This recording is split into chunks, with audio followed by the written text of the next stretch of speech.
भारत के इतिहास में कई सम्राट हुए हैं, पर एक सम्राट ऐसा था जिसने धरती पर नहीं समुद्रों पर विजय पताका लहराई। वह था राजेंद्र चोल प्रथम, जिसे गंगैकोंड चोल के नाम से जाना जाता है, यानी वह जिसने गंगा के क्षेत्रों को जीता। 11वीं शताब्दी में तमिलनाडु की धरती पर चोल वंश का सूर्य चमक रहा था। राजराज चोल महान के पुत्र राजेंद्र चोल प्रथम शासन कर रहे थे।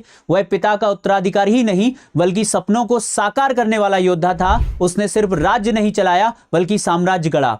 राजेंद्र चोल का शासनकाल 1014 से 1044 ईस्वी के मध्य रहा, जिसने दक्षिण भारत की सबसे शक्तिशाली सैन्य विजय अभियानों का नेतृत्व किया। राजेंद्र प्रथम के द्वारा 5 सैन्य अभियान किए गए। संपूर्ण श्रीलंका को जीतकर उसके राजा महेंद्र पंचम को बंदी बनाकर अपनी जेल में रखा। संपूर्ण मालदीप पर अधिकार किया। बंगाल को जीतकर गंगा के क्षेत्रों को जीता। आंध्र प्रदेश, उड़ीसा के क्षेत्रों को जीता। राजेंद्र प्रथम की सबसे महान विजय थी विजयतुंग साम्राज्य को जीतना। इंडोनेशिया, जावा, सुमात्रा पर अधिकार कर हजारों किलोमीटर का एरिया तय करके अपनी नौसेना का शक्ति प्रदर्शन किया। धरती पर विजय आसान है, पर जिसने सागर को भी झुका दिया वही सच्चा सम्राट है। राजेंद्र चोल की नौसेना उस समय की सबसे शक्तिशाली नौसेना थी। उसके जहाज हिंद महासागर से लेकर सुदूर दक्षिण पूर्व एशिया तक दौड़ते थे।